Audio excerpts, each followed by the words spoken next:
Hey there everybody, welcome back to Connecting Japan, and I'm in Nunawading and I'm at my last tutoring class with the school here. If you want to know which school it is, you have to go to our socials to find that out. But we're going to do the YouTube video this month on languages. How hard, easy are they? Especially we're talking about Japanese because that's what we're about. It's a school way to go, is self-taught is the thing, online tutoring, you name it. We're going to cover all that in this video today. So yeah, definitely give your thoughts about it and leave the comments below, but we'll just get straight into the video. Japanese can be very challenging, but don't let them put you off. There's a lot of benefits to learning Japanese. Obviously, you're going overseas, you want to be able to talk to people, and you're in an area where they don't speak much English, or they're just not confident with their English. Just remember, you're learning your Japanese and you're trying to process it. On the other side of the coin, the Japanese are trying to learn English, or they've learnt English and they're trying to communicate it to you. Both of you want it to be perfect. So here's some of my experiences. So we'll start with the Japanese language school. So from where I live, obviously in a lovely leafy area, I'm going into more inner suburb of Melbourne and going to a language school there, which is about 40 minutes away from here. And each week, which is an hour-long lesson, we're speaking with Japanese teachers that change every week, learning things like different adjectives, verb conjugation, and obviously learning the katakana, most of it in everyday words that they use that are not Japanese. So when I go over there, I can speak them with confidence and recognize them. So it's important that I be able to look at them, say them, and recognize them. So there's a lot of reviewing of those sorts of things.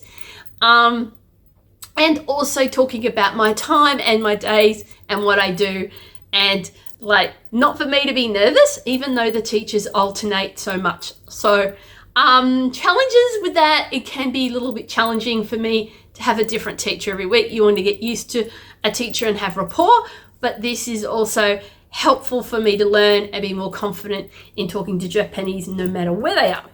So they use a ranking Japanese language level for Japanese, which is B1, 2, 3, 4, 5, B1 being absolute beginner. Now, how they rank that system, I don't know. Maybe I'll ask them one day.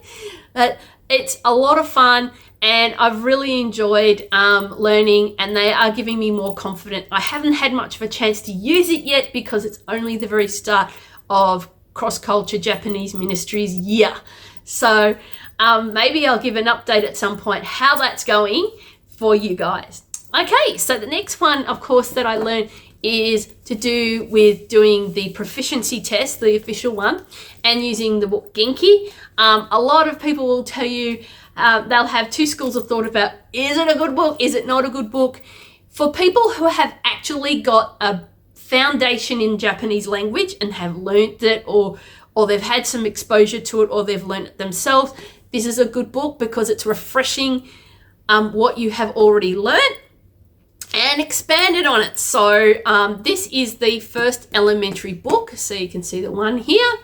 The green one that comes after this matches it with to create the N4, which I didn't know. But for those people that do planning to do their N4 at some point, if you do plan to pursue and refresh, you need this one and the next one, which is green. And you don't need to get an answer book because the answer book comes with the orange one. So you also get a workbook. So this is the workbook that comes with it, which is great. And I usually use the grey lid for that. And on the back of that little textbook, which came with it, they came to a QR code. That gives you access to comprehension, practice lessons, and helping you with pronunciation and other tools as well. It also has an additional Japanese Times email that comes out with some of the news that's coming out of Japan. So highly recommended, great book. As long as you've got the foundation. It could be a bit challenging. The only thing I found about the Genki that was a little hard for me, not because I'm older, is that they talk in a rather soft and fast manner, and I usually had to play it a few times. Now, in some ways that's good because one part of the JLPT is there's a great deal of listening, and that also helped me at the school as well, because your listening skills, you have to really listen to the tone and and the context in which these words are used. So it's great that way. JLPT ranking, now we're talking about it in light of the book, goes from 5, 4, 3, 2, 1. 5 and 5 being absolute beginners. You start off with about 80 everyday kanji words. They're pretty easy once you get to know them because you see them often in the book anyway. And that's N5, but because this is an elementary book, there's the next level as well. That's about 100, 200 words, depending on like what I learned from Japanese Pop 101 when I got the kanji books, which we'll talk about in a minute. It didn't always correspond. So it has a lot in here, and also has the written, you're practicing with writing the kanji in the back of the book as well, and there's an additional tool with that. Obviously with JLPT I can't give too much away, but there's an audio, there's comprehension, and there's vocab. So that's the basics. So if you've seen our socials, that's what it is. N4 is the basic you need to go and work in Japan. Again, it's about 200-300 kanji, and then the vocab, is a lot of vocab. I said 1500 is for N4. I don't know how much there is for N5. I've never done it. Lots of people go straight to N4 thinking that N5 is too easy. For people who've never done a JLPT exam before, and I haven't, it's probably best to go with an easy one first if you've got the time. JLPT runs exams only once a year in Melbourne, Sydney, Perth and Adelaide. Gold Coast and Canberra, of course, will have 6 monthly rotations of the exams. So that's give or take about 6 months. So it'll be July and December. So if you've done the exam in, say, July, in either Gold Coast or Canberra, you will get your results in September, October-ish. Obviously, if you do the exam in December, regardless of where it is, you'll get your results in March. So it is a little bit of a long wait, but the December one is a longer wait because it's, there's lots of time off for Japan, and it's a more popular time that most people actually sit it.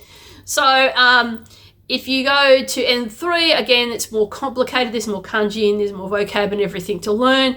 Obviously, the exam's a lot longer.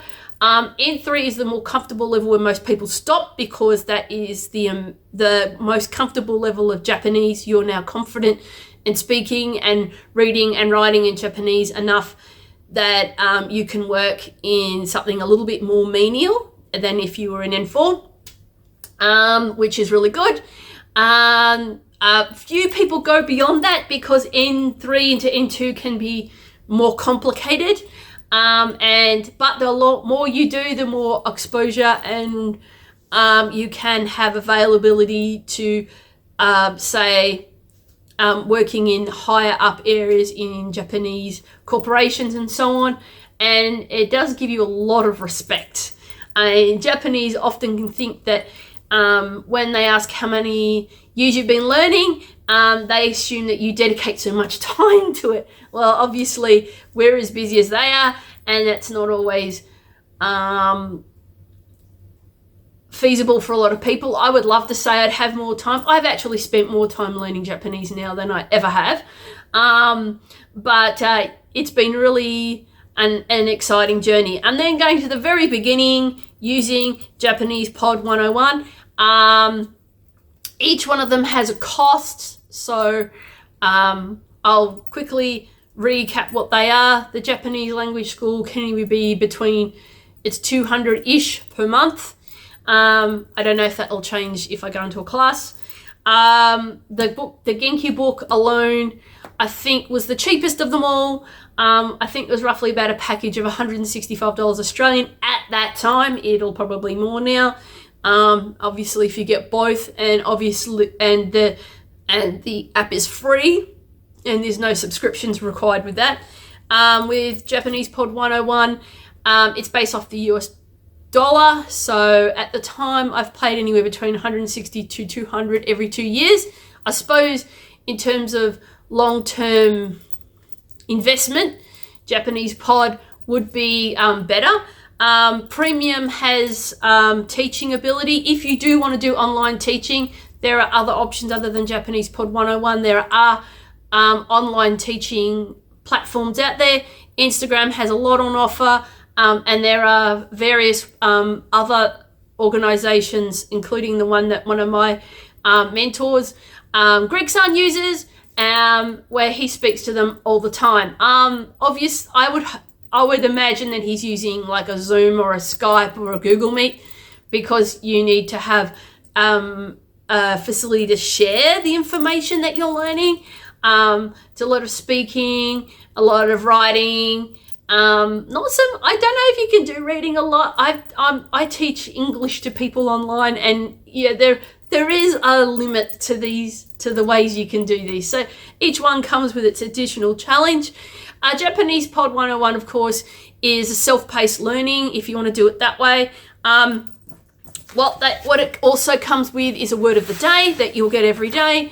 And they will also give you a free gift of the month.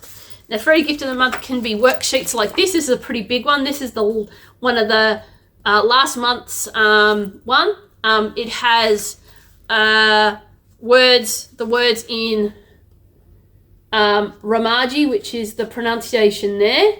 That's not something you should rely on. The actual kanji at the top, and it in English here. So this is a pretty big one. So it has the tool of you can review the meanings. You get to write it, and then you actually try and practice it in English. So that comes in really good. So that comes in worksheets. They also bring out some cheat sheets. So there's an N5 JLPT one made easy. So they've actually got kanji workbooks, which I've actually practiced doing. So I've made my own flashcards based off the workbook. So don't worry about this is the old ACCI scrapbook here. So you can see it there. So there's the kanji. There it is up the top there. In Romaji and Japanese and English meaning underneath. So it's a good way of practicing. I haven't put stroke orders on all of these, but some of them I have. So basically with a Japanese Pod 101 average lesson, you have dialogue, and there will be some video interactive lessons as well. There'll be everything from checking into a hotel to working your way through passport to conversations, making plans with people, and it will break down all the lessons. Now, you can get a free version of that, but you won't get all of this information. So it is totally up to you if you want to do this. They also have quarter to halfway down the lessons and the dialogues that you have a test that records on your account and tells you how much you've passed. Each dialogue lesson has vocab. It has it in English, Romaji, and kana, which is katakana, hiragana, and the meaning. It also breaks down some of the kanji if it has more than one meaning to it. Then you have, and these are vocab that are from the lesson. It also have a grammatical section which breaks down the grammar and the context and meaning behind what you've learned. It also has quizzes. So underneath the vocab list, there's a vocab quiz. I don't think I've failed it very often. And then there's some cultural notes at the bottom of the grammar. Underneath that is a kanji test. Now, it will cover kanji that you've learnt previously, and it will also cover the kanji that you've learnt in the lesson.